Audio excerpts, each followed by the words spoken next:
말씀 보도록 하겠습니다. 말씀은 창세기 26장입니다. 창세기 26장 1절에서부터 11절까지 말씀입니다. 아브라함이 175세에 죽고 난 후 이삭은 아브라함을 이어 족장이 되었습니다. 언약의 자손이자 아브라함이 100세에 정실 부인 사라에게 낳은 아들로서 아마 이삭에 대한 기대가 이삭 족속 내에, 이 히브리 족속 내에 있었을 겁니다.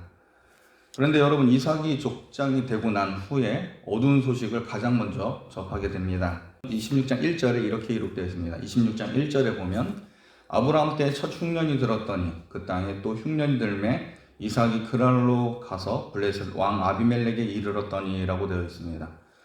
이삭이 족장이 될 때 가나안 땅에 흉년이 들었습니다.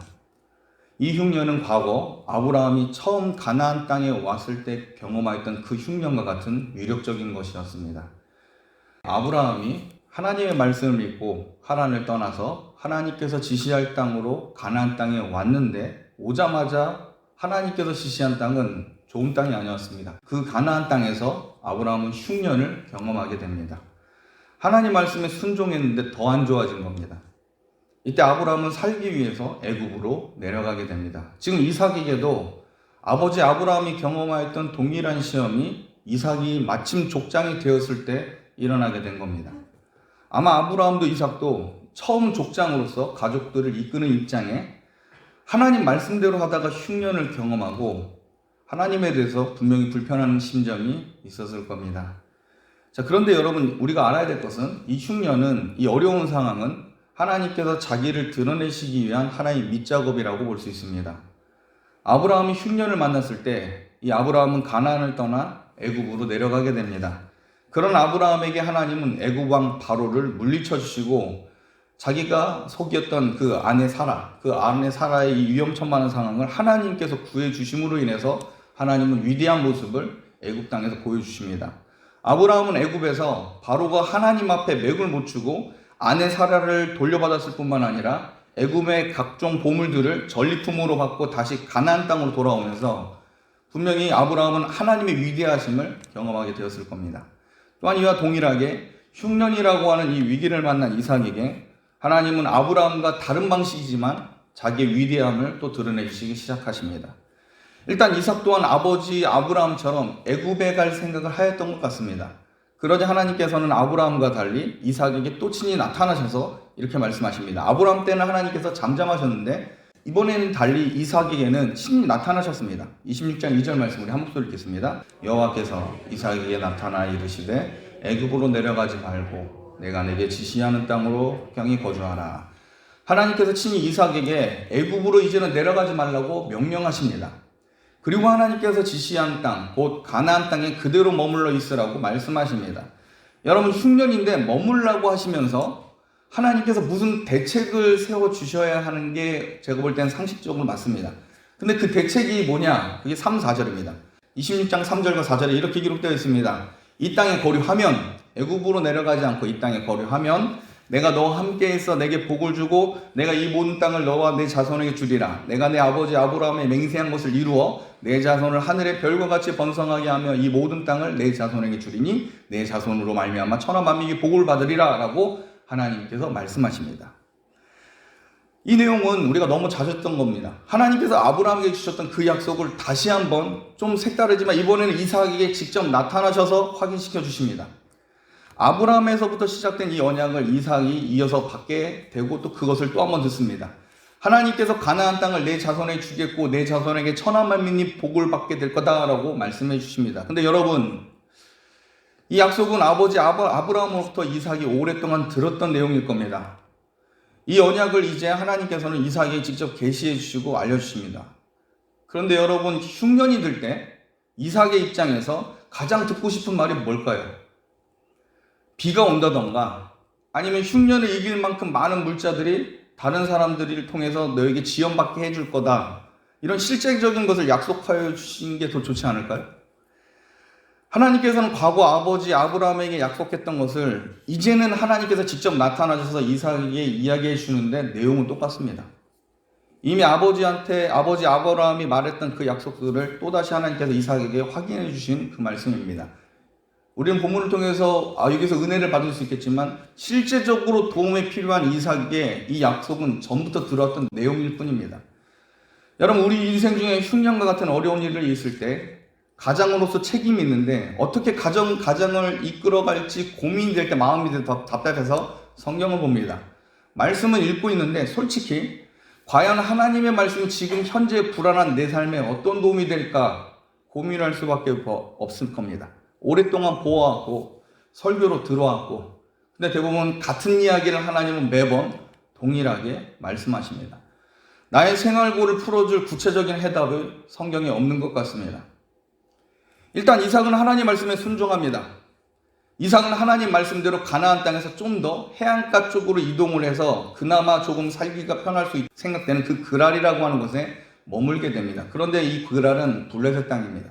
블레셋의 왕 아비멜렉이 실권을 잡고 있었기에 그 땅은 떠돌이 족속이 이삭 족속을 어떻게 생각할지 긴장이 될 수밖에 없었을 겁니다. 하나님의 약속은 주어졌지만 이삭은 불안합니다. 그래서 이삭은 자기 아내 리브가로 하여금 옛적 아버지 아브라함이 그랬듯이 아내 리브가를 사촌 누이라고 속여서 그랄에 거주하자고 하였습니다.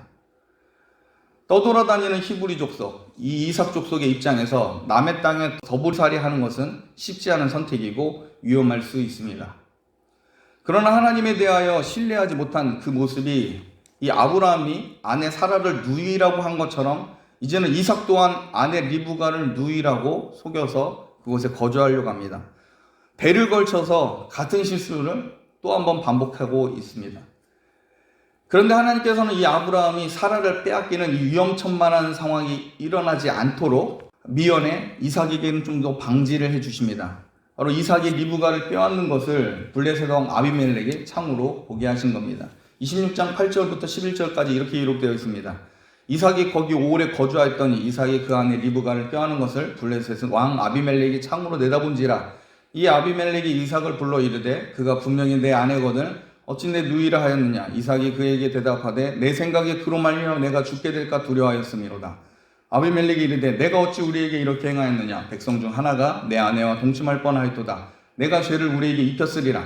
아비멜렉이 이에 모든 백성이 명하여 이르되 이 사람이나 그의 아내를 범하는 자는 죽이리라 하였더라 라고 되어 있습니다. 여러분, 이삭은 아브라함과 달리 하나님께서 미연에 아내가 뺏기는 위험천만한 상황은 하나님께서 방지해 주십니다. 여러분, 이것이 은혜이고 또 하나님의 사랑입니다. 하나님의 사람 이삭이 세상왕 아비멜렉에게 창피를 당한 것은 사실입니다. 자기 아내를 누이라고 속임으로 인해서 안전은 보장을 받았지만 이거는 인간적인 자기의 잔머리입니다. 잔머리를 굴리지 말고 그곳에서 하나님께서 보호해 주실 거라고 믿고 나갔으면 세상왕 아비멜렉에게 창피를 당하지 않았을 겁니다. 근데 이 아비멜렉에게 오히려 훈계를 당하는 하나님의 사람이 됩니다. 가나안 땅에서 북쪽 왕들과 싸워서 승리하였던 아브라함을 아버지로 두고 있던 이삭이 자기 신변을 지키기 위해 아내를 누이라고 속이는 이 비겁한 모습을 오랫동안 그랄 지역에 살면서 지금 아비멜렉이 보았던 겁니다. 여러분, 하나님 말씀에 완전히 순종하지 않으면 결국 세상 사람 앞에 창피를 당할 수밖에 없습니다.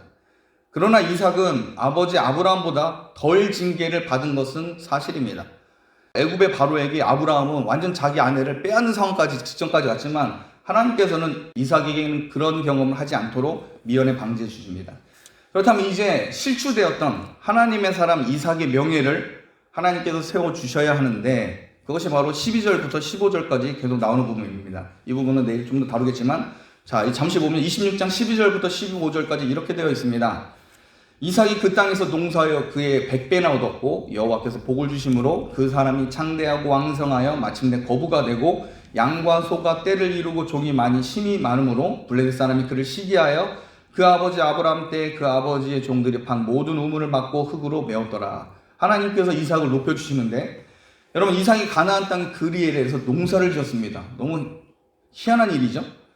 남의 땅에서 농사를 지은 겁니다. 이거 잘 아셔야 됩니다.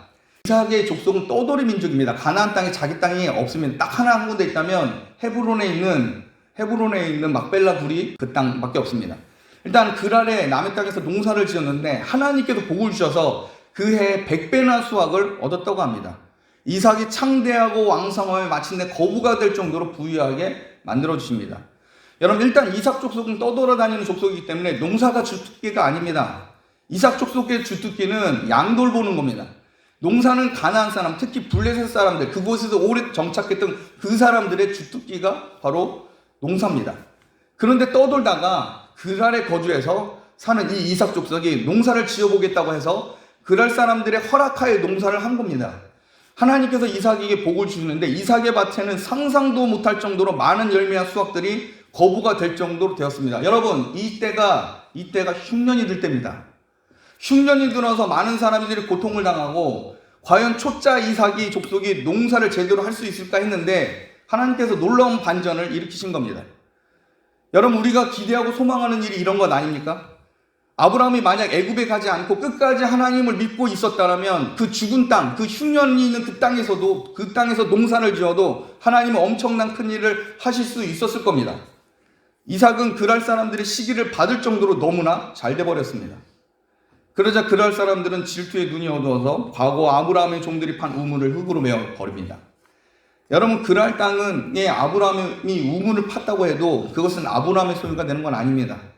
그런데 이 얼마나 어리석은 사람들인지 자기들도 큰 손해인 줄 알면서 아브라함이 판 우물을 메어버리고 이삭이 농사를 짓지 못하게 만들어버립니다. 흉년의 때요. 그날 사람들의 여론이 좋지 않자 이제 블레셋 왕 아비멜렉이 이삭을 찾아서 이렇게 말합니다. 16절에 보면 아비멜렉이 이삭에게 이르되 내가 우리보다 크게 강성한즉 우리를 떠나라 라고 말합니다. 여러분 땅이 없으면 이렇게 서러운 겁니다. 이삭은 자기 땅이 아니기 때문에 쫓겨나듯이 텐트를 걷고 그곳을 떠나는데 이삭이 간 곳이 그랄 골짜기였습니다. 자기가 일구 얻었던 모든 농사나 그 터를 다 버리고 가는 겁니다. 그러나 하나님께서는 놀랍게 거부가 되게 하셨고 그랄 사람들로부터 뭔가 하나님의 사람에 대해서 생각하게 만들어버렸습니다. 우리가 내일 살펴보겠지만 하나님은 그랄 골짜기로 쫓겨난 이삭에게 놀라운 역전을 허락하십니다. 말씀을 마치겠습니다. 여러분 하나님은 약속을 신뢰하며 순종하는 자들을 책임져 주십니다. 아브라함에게 주신 약속을 이삭에 받고 그것을 끝까지 기억할 때 결국 하나님은 주님의 자녀를 높여주시며 그 명예를 회복시켜 주십니다. 이삭이 자기 생각대로 위기를 극복하려고 할 때 아내 리브가를 속이는 잔머리를 굴릴 때 세상 사람들에게 손가락질을 받았지만 하나님의 약속을 믿고 그곳에 머물었을 때 흉년이 든 그 땅에서 농사가 잘 될 수 없다고 여기는 그 현장에서 상상도 못할 일을 행하십니다. 여러분 말씀은 반복된 것 같습니다. 설교 때에도 여러분 성경을 읽을 때도 똑같은 말씀이 계속 매번 반복됩니다. 그러나 여러분 가장 위기 때 실제적인 도움이 될 것 같지 않은 그 하나님의 언약이 여러분 우리를 살리고 우리를 높여줄 그 능력임을 믿으시길 바랍니다. 우리는 말씀을 믿어야 됩니다. 하나님의 약속을 믿고 나아갈 때 흉년이 든 땅에서도 하나님은 놀라운 일들을 행하십니다. 비록 땅이 없어서 이리저리 억울한 일을 당할 때에도 하나님은 이삭을 높여주셨고 세상 사람들이 업신여기지 못할 세력으로 성장하게 주십니다. 이 놀라운 일이 오늘날 여러분 가운데 또 주님의 교회 가운데 일어나길 바랍니다. 약속을 믿고 기도와 말씀으로 나아가는 귀한 성도님들 가운데 있기를 주님의 이름으로 축복합니다. 기도하겠습니다.